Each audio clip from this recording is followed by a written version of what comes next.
Hello, welcome back to the channel, welcome to a new video.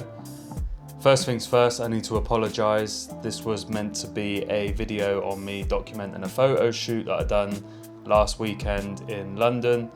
Turns out London's quite overwhelming, stressful, and I didn't get really any footage of that photo shoot at all. I tried to do a intro in the hotel that I was staying at. I'd done that. It was fine, but then I just didn't get any video footage after that. Yeah, I think it was to do with meeting up with my mate for the first time in a long time. I haven't really seen him for a while. Meeting the model for the first time, so we were just kind of focused on being present and focused on just trying to get decent shots. So yeah, I do apologise. That's not going to be in this video. However, I thought it could be quite a cool idea to do a video on the camera that I used for the photo shoot. Yeah, it's not a modern camera as such. I mean, it's 11 years old, 12 years old now or something. So it's not one that a lot of people are using for professional work or photo shoots, even though it is still a Fujifilm, and their brand seems to have elevated to a whole nother level. And so yeah, just wanted to make this video on the camera. Maybe this can give you some value whether you're getting into photography and you're looking for a second-hand camera to pick up, or you're already into photography and you're just looking for an older camera to go back to. The short answer is yes, this camera is still good enough in 2025, but this wouldn't make such a compelling video if I just ended it there. So I'll touch on the good points and maybe touch on some of the negatives that I found, especially over the weekend, in a more stressful, it wasn't stressful, but in a more stressful setting where you're doing a photo shoot.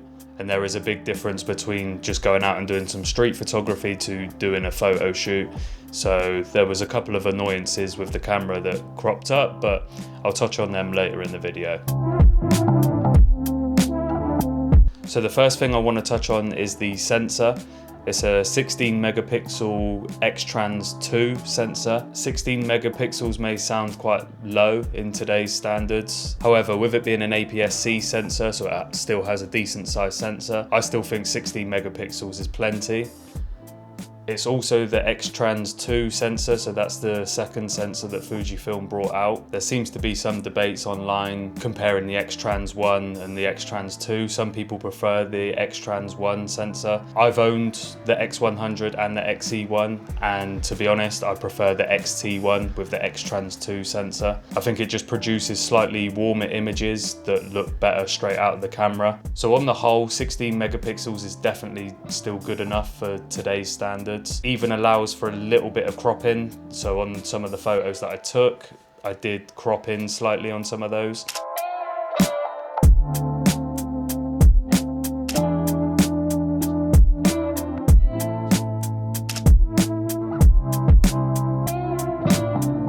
I'm no way a pixel peeper, so I'm not zooming right in to see how sharp the images are. Plus the photo shoot that we've done over the weekend, all of the images are going to be used for social media anyway, which if you know anything about that, they kill the image quality. So yeah, the sensor definitely holds up today. I wouldn't be tricked into thinking that you need the latest and greatest 40 megapixel sensors. Of course, that's nice to have. You can do way more cropping. Images are going to be way sharper, but I think in this day and age, people tend to go for they want this film look from their digital images anyway, so people are trying to muddy up their images, and so 16 megapixels is perfect for that. Another thing that I was quite surprised by was there was a spot that we were shooting in the Tate Modern, and the lighting inside was pretty dark, to be honest, so I had to crank the ISO right up. And for those who don't know about cranking the ISO, that's where you start to get noise in your photos, which is like a digital grain, if you want to call it that, in a simple terms. But cranking the ISO up on the X-T1, I didn't have any issues at all. I still think the images were fairly sharp. I think I cranked it up to about 3200 at one point, and yeah, we're still happy with the images that I got. And as mentioned, the X-T1 does have the famous Fujifilm recipes. Obviously not as many as what the newer cameras have nowadays, but you can still tweak the settings and get some good images straight out of the camera. So secondly, I want to touch on the controls and the build of the camera. I think having physical dials nowadays is a must for me. On the Saturday that we were shooting, the weather just kept changing constantly. It was going from sunny to overcast, and so just having the ISO dials and the aperture dials on top of the camera is a massive plus. Like, just being able to tweak them very quickly helps in the situation. Doesn't leave the model stood around waiting for you to fiddle about with your camera. You can just make the changes super quick, and so that's a massive plus for me. Good thing about the camera as well is you can turn the ISO and the shutter speed to A, so they'll be on automatic, and then you can shoot in aperture priority. So then all you're doing is changing the aperture on the lens. And again, it's a super easy way of shooting, and you're not having to mess around with your settings too much. I think there's something psychological about this as well. I think it's good to have a physical touch or something physical to move on the camera.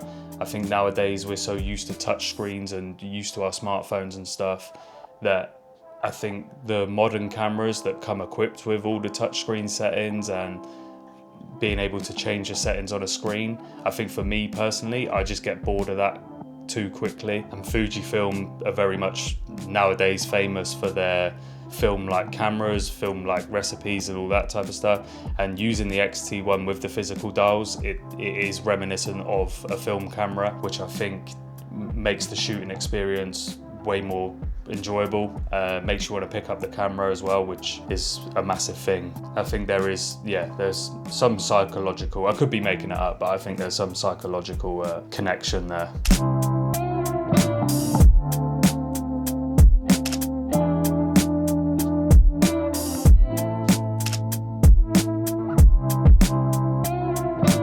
So the build of this camera fits me perfectly. It's actually way smaller than what I thought it was. The first time I'd seen the X-T1 was when I actually went and got this from the shop in Copenhagen. Yeah, I was surprised by how small it was. I completely skipped the X-T lineup from Fujifilm. As mentioned, I've had the X100 series, I've had the X100, the S, the T, the F and the V. I've had the XE1, the XE2, the XE3. I think that's about it. Maybe there's a couple more. But yeah, I never bothered with the XT line. So when I first saw it in the shop, was really surprised by how small it was. It's probably on comparison with my X100V that I had. Only difference is this is an interchangeable camera, so once you put a lens on it, it's going to get bigger anyway. But shooting with the 35mm lens from Fujifilm, it's really not that big at all. If you're carrying it around your neck, there's not really any weight to it. Same on your shoulder, so I think it's just a super light, super easy camera to carry around. Weather sealing. This is a thing that I overlooked in the past with cameras that I've owned, and I think that's also one of the reasons, especially living in a place like Copenhagen where, I mean, it was raining yesterday, it's been raining during the summer, so I think having a weather sealed camera plays a big part in how much you shoot as well. So I touched on this in previous videos. The X-T1 having weather sealing is a massive plus, and same as the 35mm lens that I use that has weather sealing as well. Just because then you can shoot all year round without having to baby or worry about your camera getting wet and all those type of things. You can just pick it up and go and shoot whenever you want. I thought I'd just touch on the price as well. I guess that's the most important thing that beginner photographers or people look at in general. In this mad world of photography, Fujifilm prices seem to have gone through the roof. I think you can pick up like an X100V for more than what it was brand new. Same as the XE3s, the XE2s, the X100 series, they're all keeping their price, or if not more than what they were at retail. So I think the X-T1 is the first camera that I've seen that's not been negatively impacted by the price hike. It still is a fairly affordable camera. I picked this one up from a local camera shop in Copenhagen. I traded in my Nikon Coolpix A, so I got a load of money off. I think I ended up paying like 700 Danish kroner, and which is, yeah, super affordable, real nice price to pay. Of course, I traded something in, so I got the got the price down a bit, but I think it was labeled at around 2,700 krona. Again, with it being a Fujifilm camera and the price is just going astronomical, that's an affordable camera in my eyes. And for the features that you get, as mentioned, with the physical dials, the X-Trans 2 sensor, weather sealing, tilt screen, it has most of the modern features that new cameras have nowadays anyway. So I think it's a very good price, and you can't blame me for the price hike on this camera as well, because my channel's tiny, so I won't have an effect on that. But yeah, on eBay, MPB, local camera stores, like if they're selling used gear, keep an eye out, because you should be able to get one for around 250 quid, $250 for the US folk. And then lastly, the negatives. I've really been trying to think on what the negatives are about this camera. Of course, I don't gain anything from saying good things about this camera. I don't make any money from this, so I am giving my honest feedback on this camera. And I've been trying to think of the negatives, but I can't really seem to think of any at the moment. If I had to be picky, there was a couple of times on the photo shoot, just from the weekend gone, where it missed autofocus a couple of times. But the amount of photos that we took compared to how many missed, I don't think it's a problem at all. I think it's still held up. While I was thinking about making this video, I was thinking about my X100V, and the autofocus on that wasn't super snappy. I think Sony are in their own world, like their autofocus is the best bar none. But with the Fujifilm cameras, I've never really noticed a difference between like an X-T1 and an X-T3. I don't know if that's my style of shooting, maybe I'm a bit slower paced or something, but there's not a massive difference between the cameras, so I didn't really have any issues with the autofocus. That's just me trying to be picky and find something negative about the camera. But overall, I think it's brilliant. One thing to mention as well, I was using the eye tracking autofocus on the X-T1 for the photo shoot, and it did a great job of keeping the model's face in focus. Again, maybe missed a couple of shots, but out of the amount that we took, I'll take that any day of the week. So who would I recommend this camera to? I would say anyone who's looking to get into the photography world on a budget. I think, like I mentioned, you can pick these up for a good price. And I would say anyone who's already into photography that's using modern cameras or like brand new cameras that have recently just come out. I think you could also pick one of these up, put a vintage lens on the body, and then use the Fujifilm recipes and get some pretty cool looking shots. I think those are the two crowds of people that I would recommend this to. And on that note, if you want to see a video on me adapting old lenses like from the 80s, 70s, and then just using the Fujifilm recipes that are built into the camera, let me know if you want to see a video on that. Yeah, I can walk around and do a walk and talk video on using the camera with adapted lenses. So yeah, that's the video. Again, apologies for not documenting the photo shoot. The next video I have planned is we're going to walk around Copenhagen, similar to the video that I've done in Poland. That should be coming out this Sunday, so I'm looking forward to doing that one.